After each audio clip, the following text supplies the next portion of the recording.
akkana haa taatu kun immoo danda'amu miidiyaa kanarratti sababa isaanii diintu qabu jiran ta'eef kakuun isaan kakatan tana kakatan taanaan wali kadhanne liqeeffanne namarraa fuune Sumayyaa Amboo osoo mallayni isiyyuu baduu qabaatu taate haqa nurraa qabdi gargaaramuu qabdi bira dhaabbachuudha qabna waan hedduu nyaatamte waan ifaa jette kullitti qullaa keessaa baate bultii isirraa jalqabee jechuudha soo dirqama obbolummaan nurra jira biranii dhaabbanna mallaqni kunniin kafalama badii namaa immoo akkanumatti hin yookaan immoo intaluma mallaqa kan akkana goote kana rabbi jazaa deebi'aaf rabbiin Awurooppaallee Itoophiyaallee biyya hundaan jira kanaan fitnee dubbii wanni nu jennilleen kana Sumayyaa taan nuu fidi Sumayyaa Amboo silkii naaf hin kennu atillee yoo barbaadde koottu akkasitti dubbii tana fitnee rabbiin murtii isaa immoo nu dhageessisa tana wanni nu keessaan dubbannee dhufu paartaa malee ustaaza gaafadha waan fedhe rabbi addunyaa tanarra namaa dhiisuu danda'a haqa namaa zollomtee maaliif bakkannaan taane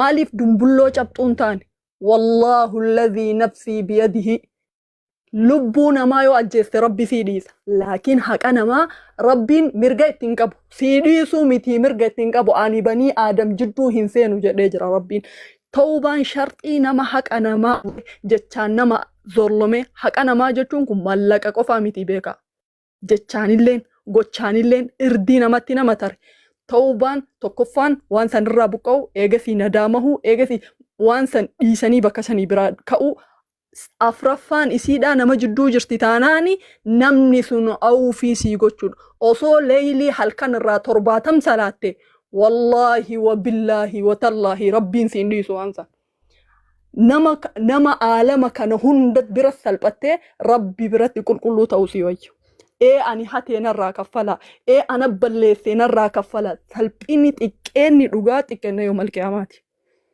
xiqqeenna awdaa maashar xiqqeenna bultii teetii fi jireenya kee keessa sii deebi ilmi namaa daqiiqaa wayitiif ajandaa si godhata achi booda wanni inni si yaadatu hin jiru namni miidiyaa kanarraa biileena yoo hatee namni kunoo nagaan jiraatu jira biileena miileena miti biileena 4 biileena 5 fuudhee nagaan jiraachuu jira namni isa quba itti qabee gizee mara isa jala ka hattullee jedhame yeroo mooyitiif jedhameetiin hin irraa baha soo namni yooni maallaqni biraa isin bira jiraatee akkanumatti dhugaan kii haa ba'uuf kakukka deemtan taate boru yoo malqiyamaa itti dhuftanii nun galchu birrii teennallee wayita kennu kana ni gaafadna rabbi duratti yoo haqaan ala ka isin akkana gootanii acbarabartanii akkas gootan taate mallaqichi galaa garuu rabbitti akka ol dabarfannu beeka ani eedana laalla isin lamaan araarsuuf garuu obboleeyyan lamaan tolchuuf jecha ግን ማድረግ ያለብንን ነገር ሁሉም ነገር መደረግ አለበት wanni kamilleen bari atbaa taabiina bar kan orru walii qotanii si ajjeesuuf waraana baafadhee si dhufa jennaan orru sanillee furadhu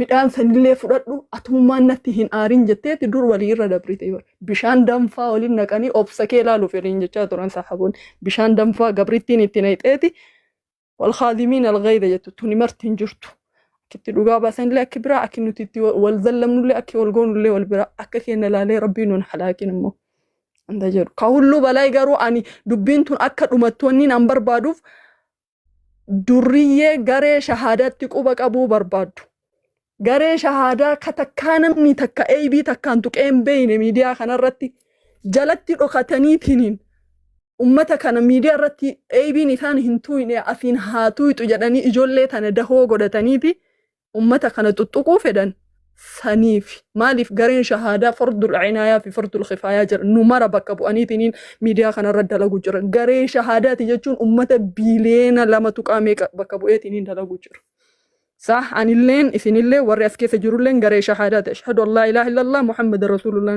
مكان أستاذ تقول لي بك خنا كيس تكون قب مكان قري خنا لي بك خنا كيس تكون قب جولين تلتشو سلمتي لتشو أورمو لتشو خليثة والأرجين لتشو درب لتشو نوف والكيتا نبرتيد على لتشو نبرت سو كان لاليتي دبيت أنا فتنة وري على كلاكيني أمنتاج لتي ركثني تنين إجا في أكنو جودن كوني ليني gara isaanitti bahan gaafa salli ilaalla dubbii akkanatti fixa andeen gaddallee naa kennaan fixaa jedheeni ture laakiin nama na dhaga'uun argine naa kenna ijoollee tana dubraa waliif finnee kennaallee naa dhuftu waliif finneetiin waa wahii jedha even mana tokkummaa dhaqee ture kenna furadha jedhee garuu manatu ganna darbeera luulaayee garuu ani nama sirreessu badeen qabaa rabbii jedhi maal ishee yoo na taartee dhiifama Ani badeen qabamee maal sirreeffadhu nan balleesse.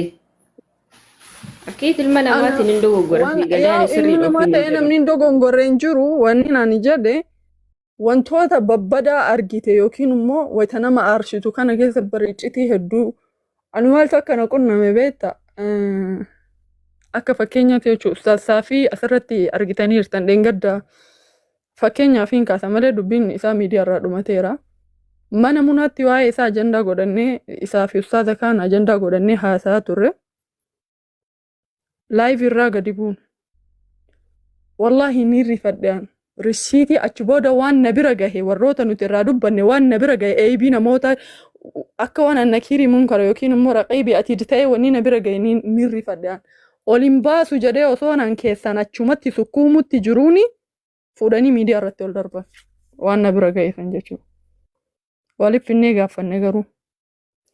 Mallaqichi miiliyoona nyaatame jedhan miiliyoonni nyaatamne.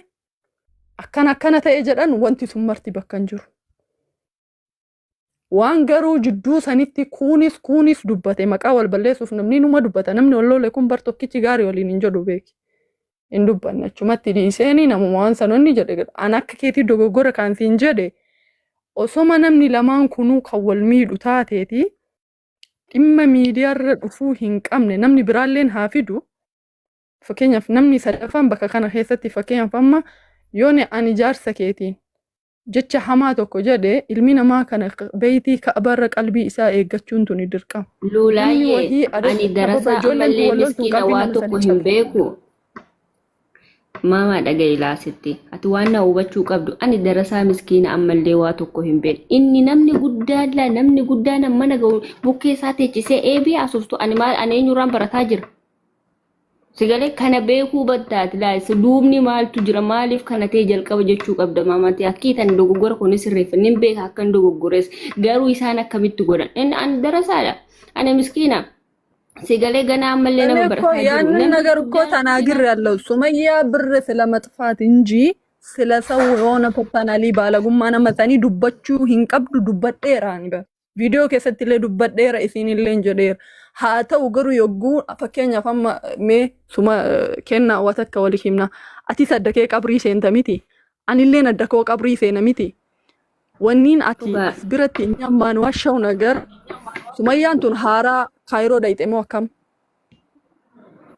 bari islaamummaa tana keessatti nama tokko bar uzrii 99 kenniifi jetti bar shari'aan uzrii kennuufi dhaqabdu.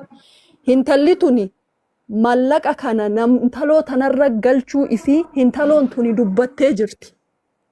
Dubbattee mitiire akkana jette awwal asladdiin wanni nyaatame jiruu jettee jedhe. Eegasii deebitee kunoo sagalee qabame hunda isaa dhaggeeffadhu 220 akkaawuntii kootirra narra dabarsitee birrii kan akkana goonee doolaara binnee akkana goonee jetti.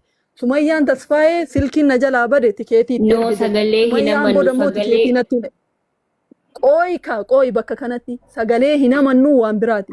Bakka kanatti hintalli tun eega waan kana fidattee jette. Eeganiin kakadha ka jettu taate ani malaa'ikaadha obboleettiiti. Isiidha ka adda isii qabrii seenu birriin tun birrii xiqqoodha. Eega isiinummaa waan kana fidadhee nan amanne isin nin kakadha quraana rabbii qabadhee nin kakadha ka jettu taate. Annan kaffala garuu nin kakadhaa maal jedhanii birrii tun. Inka maaliif hin kaffaluu maaliif jettaa jennaan birrii tana ani hin nyaanne jechaa jirti bara. Sumuna takka nyaanne. Nyaattee nyaachuu baattes miskiinni yetiimni nyaatamuu qabdi gaafaas dhufte kennitaa jettee sagaleen kun qabdu ka nyaachise isiidha bar nyaatamuu qabdu sirriidha bar wanni ati jette. Intala tana namni nyaachise sababa isiiti. Bara ani kana waa kanne bar sumayyaa amboo ofiitti dhayxeetiin hintaloo biratti hin nyaatamne bar namni nyaachise hintaloon dammoo qumaara irratti taphatte ifaan ifatti qumaara irratti taphatte. Kanaafuu eenyutu miidhamtuudha jidduu kana naadhaan osoo jettee miidhamtuudha osoo amalaan qabattee duuduuti yalaali amalaan qabattee waa kana irraa naa dhiisi amma kana siin deebisa osoo jettee okkee bar takka hin kennu jettee barsii. In ana nabiratti hin bar isiilleen ka jechuu jiru nabiratti hin balleessine fiizaa itti erge nabiraa dhumate jetteetiin hin kakatti. ijoolleen tun dammoo hiriyaa lamaan miti ati amma kenna rabbii waan akka malee sitti hin argini osoo wanni akkanaa kun sirra dhufeeti birrii ufii keetii hin nyaatin takka ni kafalta. Tol eega badiin kiyyaa bar namni sun kasaaraa ta'uu hin qabu nin kafala wallahi narratti badee bar. Duuba akka ati yaaddutu akkasi malee isiin amma maal jetti sababa dogongora ishee badee fiidaa itti ergee jira jetti. Fakkeenya tokko si kenna.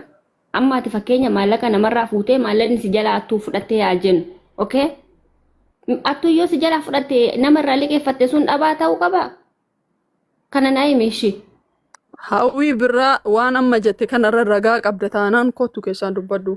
Ragaa rishiitii waliin fidiiti kottu. Hawwii birraa barreeffama akkana amma barreessite kanarratti ragaa qabda taanaan. Ati dhiisi luuluuti yaa kana dhiisatu koomantii ilaalini.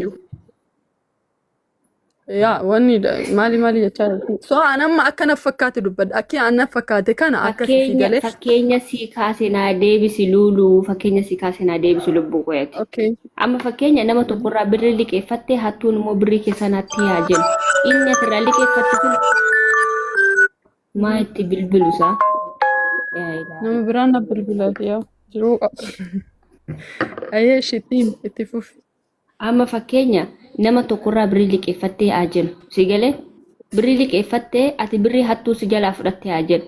Namni atirraa liqeeffatte sun dhabaa ta'uu qabaa moo bakka dhaltee ani bakka kanatti waa wayii si haa gaafadhuuti mee bakka lachuuf buusiti jechuun firii ta'ii waan kanarraa mee akka amma namni ani bara amma Sumayyaa Tasfaa illeen dhugaa qabdi Sumayyaa Amboolleen dhugaa qabdi jidduu tanatti immoo wanni baddee jirti fiin itti miidhamte amma as biratti Sumayyaa Tasfaa yoo itti gaafatamtu maal jetti maallaqa natti ergite paaspoortii dalageef fiizaa itti erge dhufuu diddee ani jaarsa argadhe heerume hin dhufu naan jetti. Sumayyaa Tasfaayeetu akkana jedha. Ragaan kee maali? Seente birriin ishiidhaa kennama kan jette hoo. Qoy ragaan kee maali? Kinoon talotti kennadhe akkana jettee dallaala fidatte takka jedhe ragaadha kunillee akka maslahaatti. Naala hin fidane sagalee qindeessitee fidde qaallittiin dhiyeessine sagalee maaliif laayivii isaaniitti dhiyeessine. Wani kenna qabrii adda kenna buuna kakachuu deemti ijoolleen tun qindeessuu isii bira hin jirtu dhiisi waan kana. Takka lammaffaa Sumayyaan boo itti dhuftu immoo haa geessuufi birrii narraa fuutee fiizaallee osoo naan dalagin maallaqa kiyyallee osoo naan kaffalin blookkooteetiin na jalaa baate maallaqa kiyya irraa naa fuudhaa fiizaan isiin natti ergiteef tikeetiin isiin natti ergiteellee hin jiruu jette. Sumayyaa Tasfaa immoo tikeetii fi fiizaallee itti ergee jette. Waan kana maaltu adda baasa kakuudha.